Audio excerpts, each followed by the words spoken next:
Ask each one of you to press your mute button if you haven't already done so. That'll cut back on the background noise. Of course, when you want to speak, unmute it. Ms. Kirkmeyer, is there anything more I should add before we start? No, I believe that's it. Okay. Good afternoon. This is an official business meeting of the Medical Board of California, and as such, disruptions of the board's business will not be tolerated. As this is a telephonic meeting, I'll be going through the locations to ask for comments individually from both board members and the public. We have designated time on the agenda for public comment and ask for public comment on each agenda item. I ask that you be respectful of the need to conduct the board's business.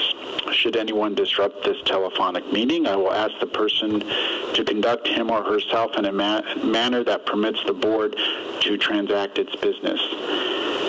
This meeting is also available via teleconference. Individuals listening to the meeting will have the opportunity to provide public comment and will be assisted by a moderator who will be facilitating the teleconferencing process. For those members of the public participating via teleconference, please wait until the moderator has introduced you before you make your comments. Please ensure that if you are watching the board's webcast, that you turn down your speakers when you address the phone via the teleconference. To request to make a comment during the public comment period, press *1. You will hear a tone indicating that you are in the queue for comment. If you change your mind and do not want to make a comment, press the pound sign. Assistance is available throughout the teleconference meeting. To request a specialist, press *0. Each person will be limited to 3 minutes per agenda item. However, during agenda item 2, public comments on items not on the agenda, the board has limited the public comment period for individuals on the teleconference to 20 minutes. In addition, public comment from individuals at the meeting locations will also be limited to 20 minutes. Therefore, after 20 minutes, no further comments will be accepted.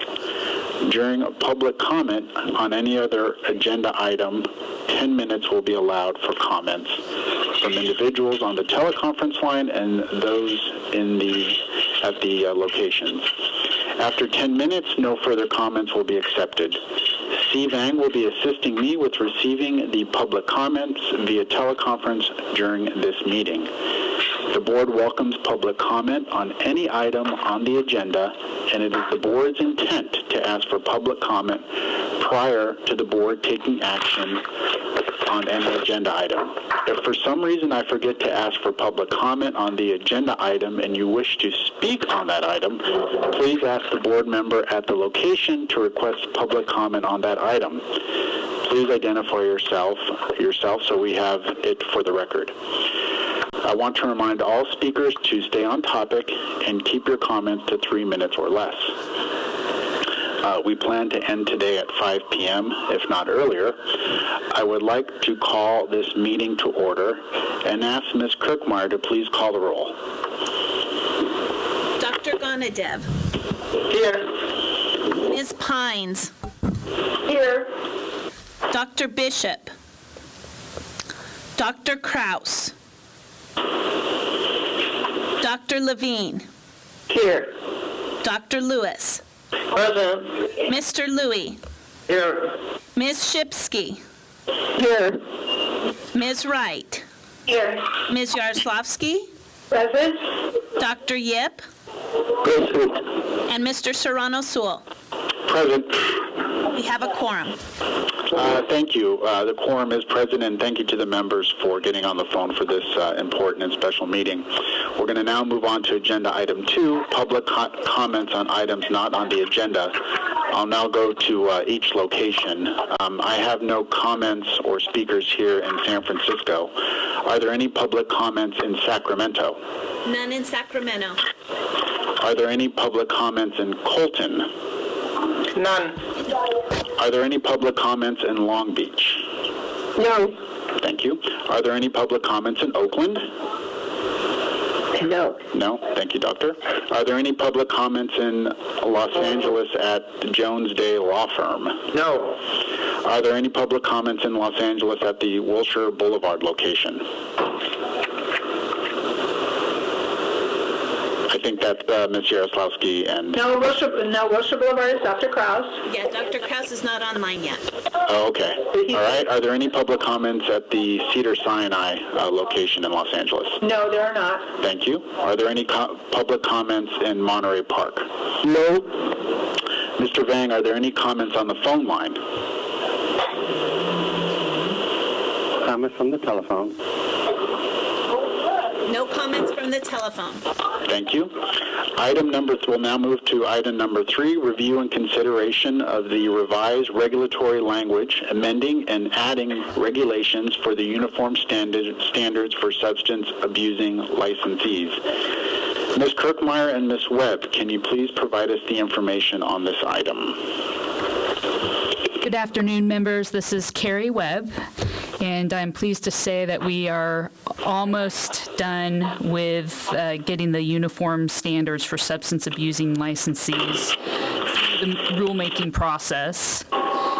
As you know, we did submit a package, and the Office of Administrative Law sent out a decision disapproving the original package for our proposed amendments and additions to our regulations.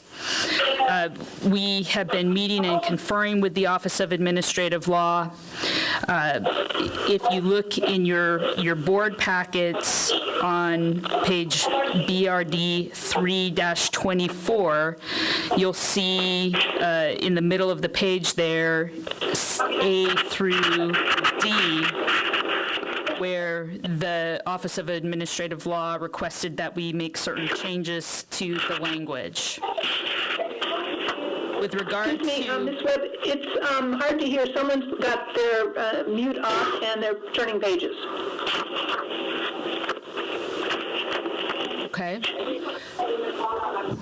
Members, could we ask that you mute your phones until comment is going to be received? Well, that sounds better. Item number A, letter A rather, says that the Office of Administrative Law wanted us to change language from the Uniform Standard number 16. We have the number of licensees who successfully completed probation, and they wanted that changed to the number of licensees who successfully returned to practice, because that is what the working group involved with creating these standards had come up with. But this particular language just doesn't fit well with how the medical board works for a number of reasons, but including that the licensees can be on probation and also in practice at the same time, and data isn't really collected with regard to this particular language. And so upon meeting and conferring, the Office of Administrative Law agreed that we did not have to make that change, and so that change is not reflected. The other items, letters B through D, I did have to change, and you'll see the changes reflected in the new proposed language, the third modified language. It's in red and blue. Those are the only things that we are considering during this meeting. And some of the items, they're very minor, but I do want to point out the language changes that the Office of Administrative Law asked that we make. So on page 2, you'll see a strikeout, the phrase "in any order." OAL just deemed that that wasn't necessary, and so they wanted it out, and we agreed to that. On page 6, now we're getting to the more substantive changes. And I have added, this is BRD 3.7 in the board package. It's in the blue. There's difference in testing from the first year versus the second year versus after 5 years. And so I have more clearly reflected that in the new language.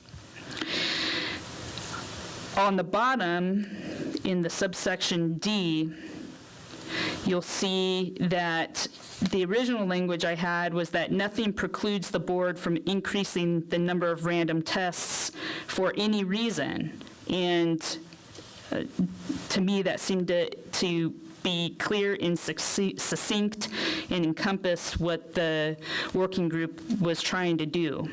But because they had the additional language that you see in blue, the Office of Administrative Law wanted me to include that.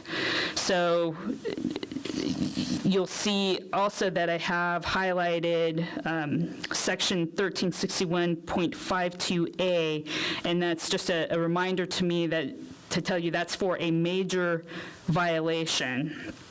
And that highlight will not be there in the language that goes out for the third notice.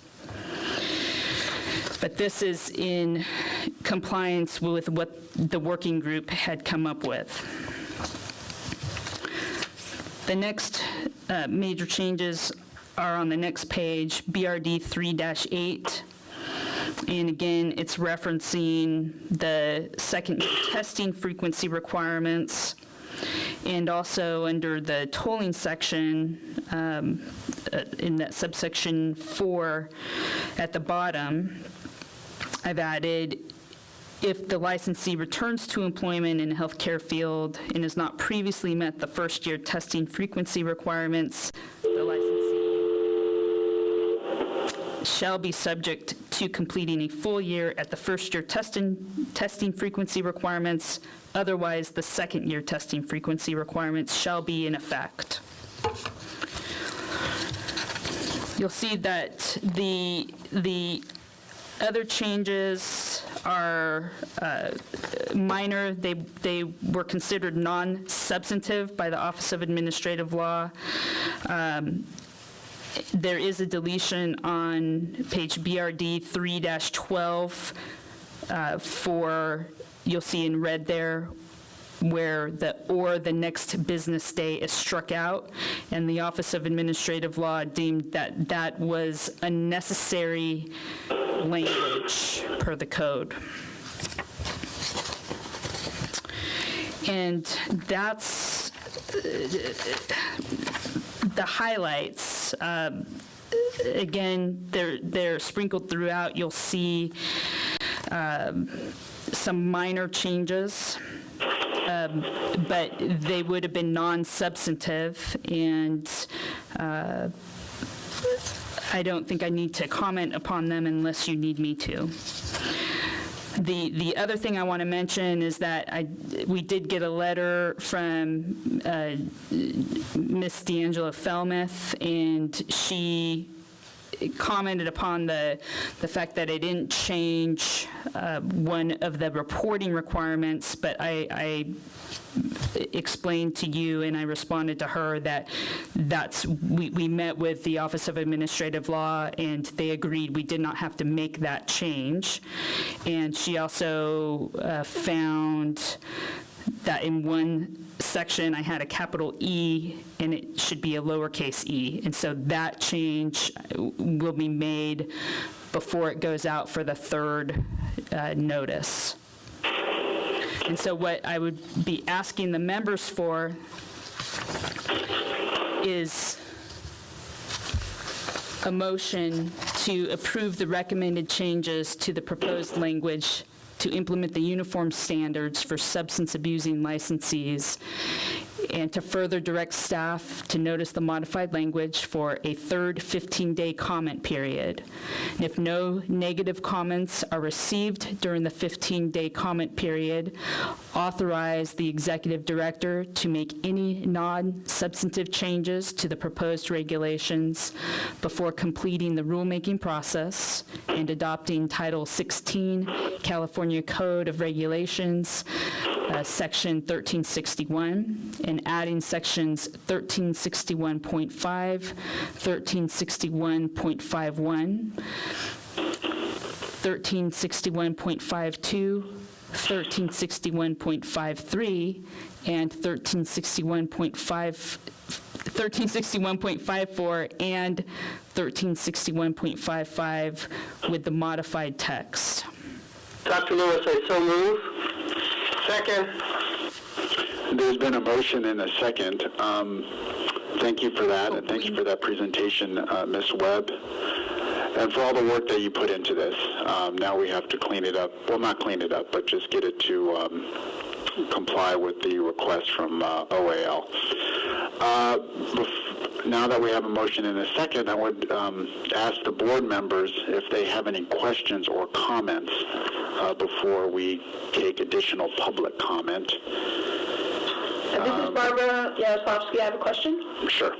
Just wanted to make sure that the terminology, Carrie, you went through and made sure that random drug testing and drug testing, that the same term was used throughout.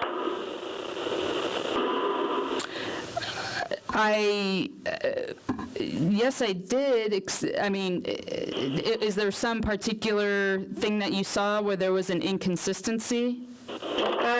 No, I saw, I'm looking now, I did see where it said drug, and then I saw random drug testing, and then I did see random drug testing. The random and drug testing were not always used.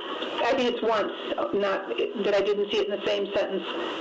So that's why I just want to make sure that if you did it, I go with it. That's fine. And the other question I have is any part of this document have a time constraint of when the testing or when the removal from practice? Are there any time constraints in this document? There are several protocols for when things have to happen. Yeah, I saw it toward the end, but I didn't remember seeing it in the beginning. Okay, so let me see. Here's the random. On page BRD 3-7, the board shall require biological fluid testing. Should it say random biological fluid testing or not?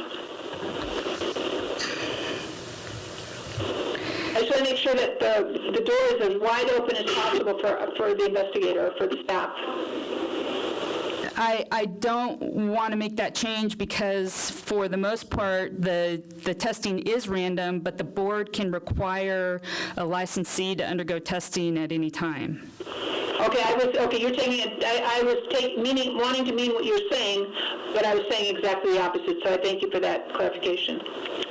Ms. Yaroslavsky, do you have any other questions? No, I'm fine. Thank you. I'll go to locations now if there are any other comments from board members. We'll start with Colton. No. Okay. Oakland? No. Los Angeles at Jones Day? No. Cedar Sinai, no further comments. Monterey? No. No. And do we have Long Beach? No. No? Okay. Thank you. And Wilshire Boulevard in L.A. Okay. There's no comments from the board members. There's been a... Oh, I beg your pardon. Was there any comments at Wilshire Boulevard? No? All right. No, I don't believe they're on. And then we need to take public comment. Right, that's what I'm going to do now. We'll also do that by location. I'll just start here in San Francisco. There are no public comments. Are there any public comments in Sacramento? No. Okay. Any public comments in Colton? No. Any public comments in Long Beach? No, thank you. Any public comments in Oakland? No. Any public comments at Jones Day in Los Angeles? Any public? No, thank you. Any public comments? Do we have Wilshire Boulevard? We do not. We do not. Okay. Are there any public comments at Cedar Sinai in Los Angeles? No. Any public comments in Monterey Park? No. Do we have any comments from those on the phone? We do have two people on the phone. We go to the line of Howard Kraus, who's a board member. Go ahead, sir. Your line is open. Hi, this is Howard Kraus. I have a poor connection. I can hear the operator very well, but I'm uncertain as to whether or not you heard me for roll call and whether or not you heard me indicate there are no members of the public location. We did not hear you. We did not hear you. Thank you for that clarification, Dr. Kraus. Thank you. There are no comments on the phone? Yes, we do. From the line of Michelle Montserrat Ramos, with Consumers Union. Please go ahead, ma'am. Your line is open. Good afternoon. My name is Michelle Montserrat Ramos. I'm a Consumers Union California Safe Patient Network. As we have communicated to this board previously, and it's recently called for by the Office of Administrative Law, we urge you to fully incorporate all of the uniform standards, and in particular, Uniform Standard Number 4, which gives this board discretion to reestablish a testing cycle or take any other disciplinary action if the board has suspicion that a licensee has committed a violation of the board's testing program. While the last draft of regulations gives the board broad discretion to require testing and impose disciplinary action, we think it is important that language be included to assure that the board and physicians fully understand that even in the event of a suspicion, the board has these powers. We think this is an important consumer protection provision. Thank you. Thank you for your comment. Are there any additional comments from the phone? No, there are not. Okay, seeing no further comments, I will, Ms. Kirkmeyer, can you please call the roll? Yes. Dr. Gonadev. Aye. Ms. Pines. Yes. Dr. Kraus. And Dr. Kraus, you need to, he'll need to go on the public line. Yeah, it would. No comments. And is that a yes vote, Dr. Kraus? Yes. But we already had... He needs to. Yeah, he needs to call in. Want me to ask the operator, see if he's... Yes, And then Dr. Levine? Yes? Dr. Lewis? Yes. Mr. Louis? Okay. Yes. Dr. Cross, yes. Maybe we'll put you back on the speaker, okay? Dr. Kraus? Yes. Ms. Shipsky? Yes? Ms. Wright? Yes. Ms. Yaroslavsky? Yes. And Dr. Yip? Yes. And I vote yes. The motion passes. There is no further business of this meeting. If without objection, the meeting stands adjourned. Thank you all for participating in this call. And thank you to staff. Thank you. Thank you. Thank you all. Happy holidays.